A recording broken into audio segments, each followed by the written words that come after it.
Assalamualaikum dear students. I am Rabia Manzoor and we are discussing chapter number 10 of Punjab Textbook Board Part 2 book. The name of the chapter is Normal Distribution. As we have discussed so many concepts in our previous lectures, the main topic of today's lecture is the standard normal distribution. I have given you a brief introduction of standard normal distribution in our previous lecture, but now we will discuss in detail. So this is our lecture number 4, standard normal distribution. As I have already told you, the standard normal random variable is called z, and this is the formula which we use to calculate our normal distribution, which is x variable, into z variable, which is standard normal. So this is the formula which we use to convert our variable into standard normal. We will use z. अगर हमने z find out करना है तो फिर हमने यही formula इस्तेमाल करना है और अपने नॉर्मल के क्वेश्चन को z में कन्वर्ट कर लेना है, मतलब नॉर्मल को स्टैंडर्ड नॉर्मल में कन्वर्ट कर लेना है. So there are many concepts, basic concepts that are linked with the standard normal random variable. Now the first question is, what is standard normal distribution? So let's see. Standard normal distribution. If we have a random variable x that approaches to a normal distribution with the parameters mu and sigma square, then standard normal random variable is x minus mu or sigma, and the probability distribution of standard normal is this one, 1 over sigma under root 2 pi e raised to power minus 1 by 2 or z square. Basically sigma square की जगह 1 आ जाता है, तो ये इस तरह से बन जाता है बिकॉज जो स्टैंडर्ड नॉर्मल है distribution, I tell you, standard normal का जो मीन होता है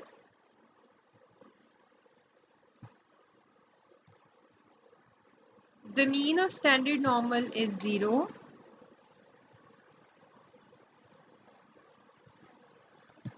and its sigma, this is the standard deviation, its standard deviation is 1. Okay, yes, there it is, sigma is equals to 1. तो जो हमारा regular normal distribution का PDF है उसमें सिग्मा 1 हो जाता है, तो ये जो आपका जी का पीडीएफ है वो ये बन जाएगा आपके पास 1 over sigma 1 over under root 2 pi e raised to power minus 1 by 2 z square. मैंने आपको पहले भी बताया था कि जो प्रोबेबिलिटी डेंसिटी फंक्शन होता है उसको स्मॉल एफ ऑफ एक्स से रिप्रेजेंट करते हैं. यहाँ पे हमारा रैंडम वेरिएबल क्योंकि z है स्टैंडर्ड नॉर्मल, तो उसको एफ ऑफ z से रिप्रेजेंट करेंगे. एक और टर्मिनोलॉजी है फाई ऑफ z, ये हम लोग पीडीएफ को रिप्रेजेंट करने के लिए इस्तेमाल करते हैं स्टैंडर्ड नॉर्मल के. So it is small phi of z, और z की जो रेंज है वो minus infinity to plus infinity होती है. अब बात आती है phi. What is the phi? Phi is the formula density function which we use to calculate the probability of a standard normal random variable z. हमारा जो बेसिक कॉन्सेप्ट है that is small phi of z. So phi of z का मतलब ये है कि probability सिर्फ एक पॉइंट पे स्टैंडर्ड नॉर्मल रैंडम वेरिएबल की किसी एक सिंगल पॉइंट पे प्रोबेबिलिटी को उसका फाई ऑफ z कहते हैं, which is basically the ordinate. हमारे फर्स्ट लेक्चर में हमने ऑर्डिनेट की बात की थी, फर्स्ट या सेकंड लेक्चर में, तो ये वही ऑर्डिनेट है. अगर आपको स्टैंडर्ड नॉर्मल की किसी एक पॉइंट पे प्रोबेबिलिटी फाइंड आउट करनी है, देन आप इसको इस तरह से लिख सकते हैं या आप इसको लिख सकते हैं phi of small z. As you are much clear about the terminologies that capital Z is a random variable and small z is its value, numerical value, which is ordinate. इसकी एग्जाम्पल मैं आपको इस तरह से दूंगी कि अगर आपके पास ये स्टैंडर्ड नॉर्मल रैंडम वेरिएबल का टेबल है जिसमें आपके पास सेंटर में उसका मीन है which is 0. This is the table, this is the graph of normal distribution, standard normal distribution, जिसमें आपके पास सेंटर में उसका मीन है 0, लेफ्ट साइड पे उसकी नेगेटिव वैल्यूज हैं और राइट साइड पे उसकी पॉजिटिव वैल्यूज हैं. अगर आपने for example phi of -1 find out करना है, कोई भी एक पॉइंट, कोई भी एक वैल्यू रैंडम वेरिएबल की, यानी कि आपने प्रोबेबिलिटी फाइंड आउट करनी है z is equals to -1. phi of -1 का ये मतलब होता है कि probability z is equals to -1, किसी एक पॉइंट पे उसकी प्रोबेबिलिटी. तो phi का जो फंक्शन है स्मॉल phi का, वो आपको एग्जैक्ट प्रोबेबिलिटी प्रोवाइड करता है या ऑर्डिनेट प्रोवाइड करता है, प्रोबेबिलिटी प्रोवाइड करता है रैंडम वेरिएबल की किसी एक सिंगल पॉइंट पे. I am sure it is clear now. This is the standard normal distribution or the probability of standard normal distribution. Now move to the next concept, which is the standard normal cumulative distribution function. We have discussed earlier the two concepts, small f of x and capital F of x. Small f of x is called the PDF. The capital F of x is called CDF. That is cumulative distribution function.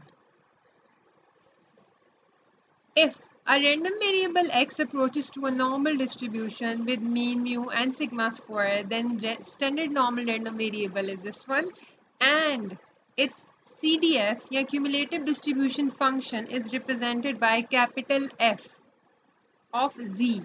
This is the formula. I am correcting it with removing the sigma, as sigma is equals to 1. It is represented by capital phi of z.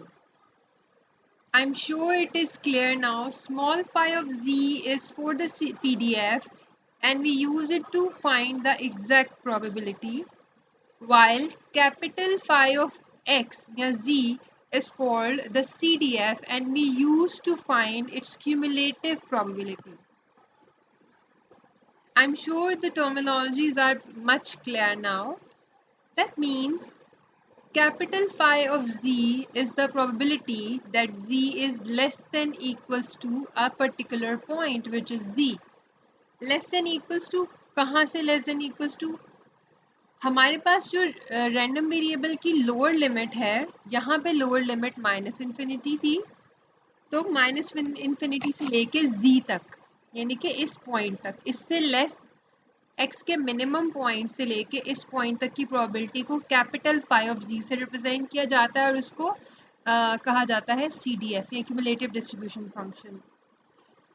Example के through देखते हैं.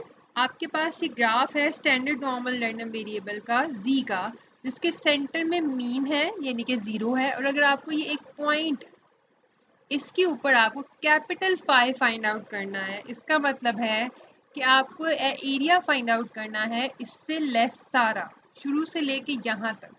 Capital phi का मतलब होता है उस point से less सारे पॉइंट्स का एरिया या उसकी probability. So phi of a find out करना है, इसका मतलब है probability z is less than equals to a find out करना. Okay, I'm sure you it is much clear now what is the difference between small phi of z and capital phi of z. Small phi of z tells you the exact probability at a certain point, while capital phi of z tells you the total area that lies under that particular point, which is a, the alpha or any other point in your data. These two functions provide you the probabilities. One provides the exact probability while other provides you the cumulative probability or lower area. Alright, आप लोग को इस चीज़ का भी idea होगा कि जब भी कोई फंक्शन पढ़ा जाता है तो उसकी इन्वर्स फॉर्म भी एग्जिस्ट करती है, यानी कि पिछले जो कॉन्सेप्ट है CDF में हमने पढ़ा था कि हम नॉर्मल डिस्ट्रीब्यूशन का एरिया फाइंड आउट करें एक पर्टिकुलर पॉइंट से लेस। तो यहाँ पे अब आपके पास कॉन्सेप्ट आ रहा है कि अगर आपके पास एक प्रोबेबिलिटी हो और उससे आपको रैंडम वेरिएबल यानी कि z की वैल्यू फाइंड आउट करनी है तो भी आप कर सकते हैं। So the next concept is inverse standard normal cumulative distribution function. It is a function. The inverse standard normal distribution tells the value of z. So जब हमारे पास प्रोबेबिलिटी हो और हमें z की वैल्यू फाइंड आउट करनी हो तो हम inverse standard normal cumulative distribution function इस्तेमाल करते हैं। अब इसको रिप्रेजेंट कैसे किया जाता है? Phi of z is the CDF cumulative distribution function जो आपको किसी भी एक पॉइंट से लेस एरिया की probability, this is the probability.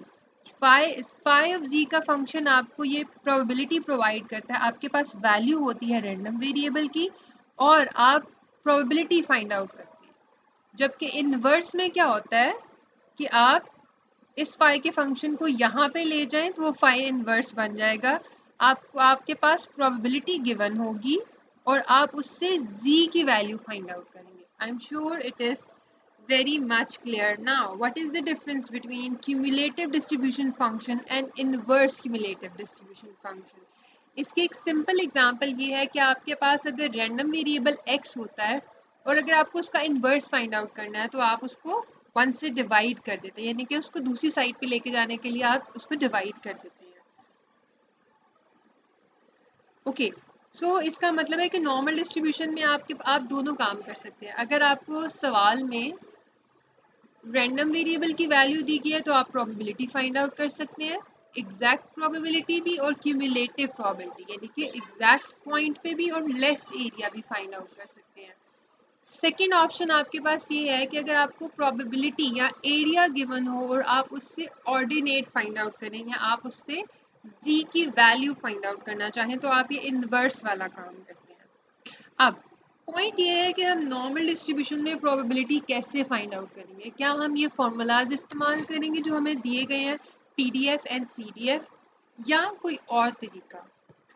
हमारे पास जो नॉर्मल डिस्ट्रीब्यूशन है उसकी ऑलरेडी प्रोबेबिलिटीज़ का टेबल हमारे पास गिवन है आपकी बुक में।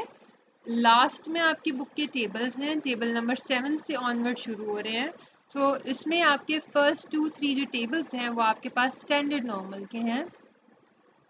अभी हम डिस्कस करेंगे, अभी हम इनवर्स का टॉपिक डिस्कस नहीं करेंगे, अभी हम सिर्फ ये standard normal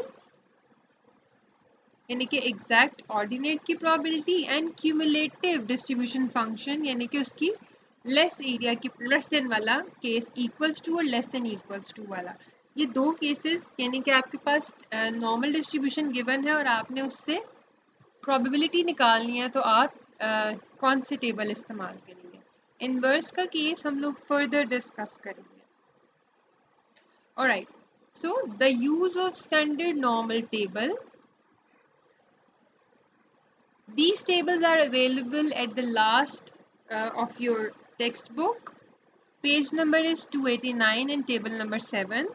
The first one is the table of PDF, probability density function, and second one is the table of CDF, cumulative distribution function. This is table number 9. It is clear?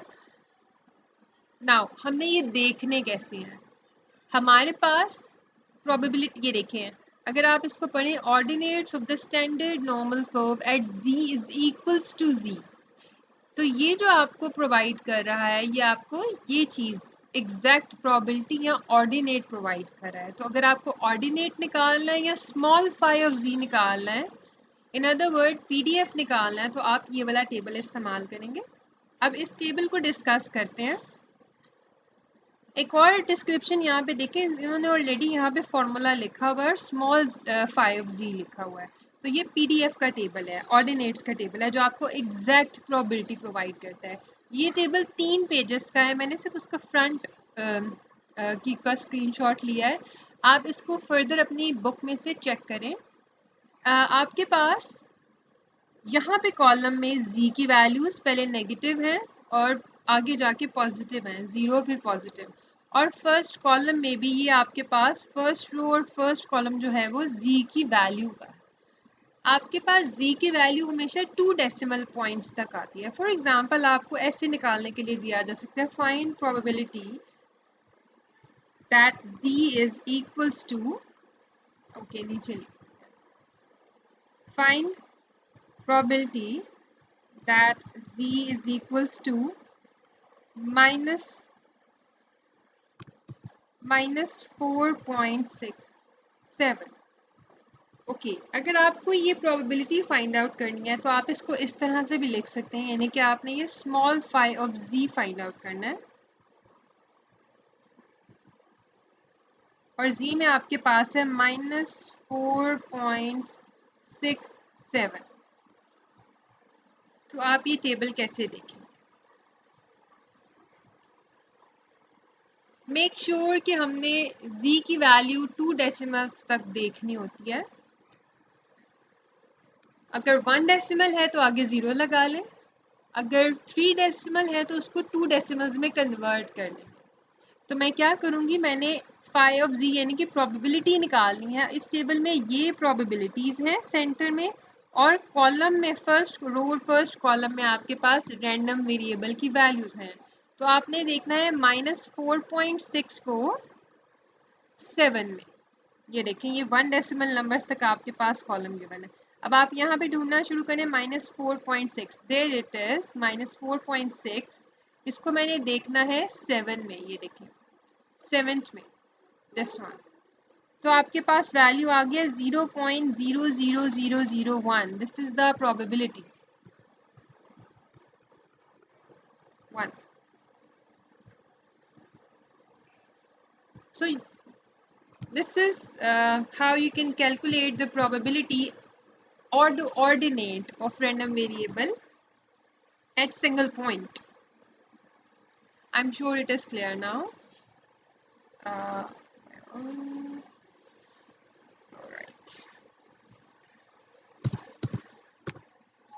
All right.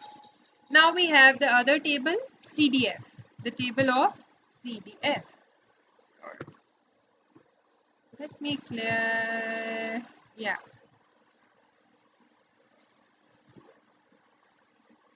Okay.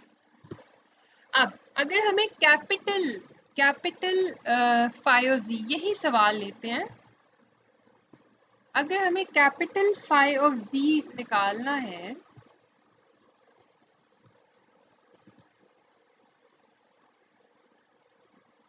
हमें small की जगह capital phi निकालना है, यानी कि उसका CDF। आप table number 9 देखें, इसको क्लियरली आप देखें तो आपके पास लिखा हुआ है standard normal cumulative distribution function CDF, और ये आपको प्रोबेबिलिटी प्रोवाइड कर रहा है कैपिटल फाई ऑफ जी की, जो कि आपके पास होती है probability z is less than equal to this point.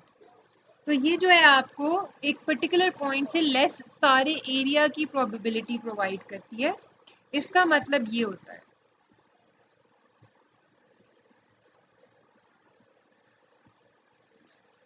probability that z is less than equals to -4.67। देखने का तरीका सेम है, आपने लेस देन वाली यहाँ पे प्रोबेबिलिटी और यहाँ पे इक्वल्स टू वाली प्रोबेबिलिटी, इक्वल्स टू वाली प्रोबेबिलिटी को ऑर्डिनेट्स कहा जाता है और लेस देन वाली प्रोबेबिलिटी को क्यूमुलेटिव प्रोबेबिलिटी कहा जाता है, और कैपिटल फाई ऑफ जी से रिप्रेजेंट किया जाता है। कैपिटल फाई ऑफ जी के लिए आपका टेबल नंबर 9 है, स्मॉल फाई ऑफ जी के लिए आपके पास टेबल नंबर 7 है।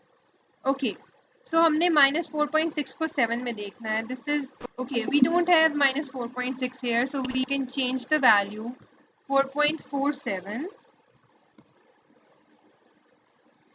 Okay, right. स्टूडेंट्स मैंने सिर्फ एक एग्जांपल लिया ये समझाने के लिए आपको, अदरवाइज आपके पास ये 3 या 4 पेजेस पे टेबल अवेलेबल है and you will better understand it when we will solve its questions.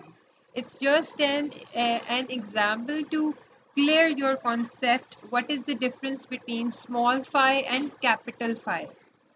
Alright, so that is 4.4. There it is, minus 4.4, and we will check it on 7. That is 0.000.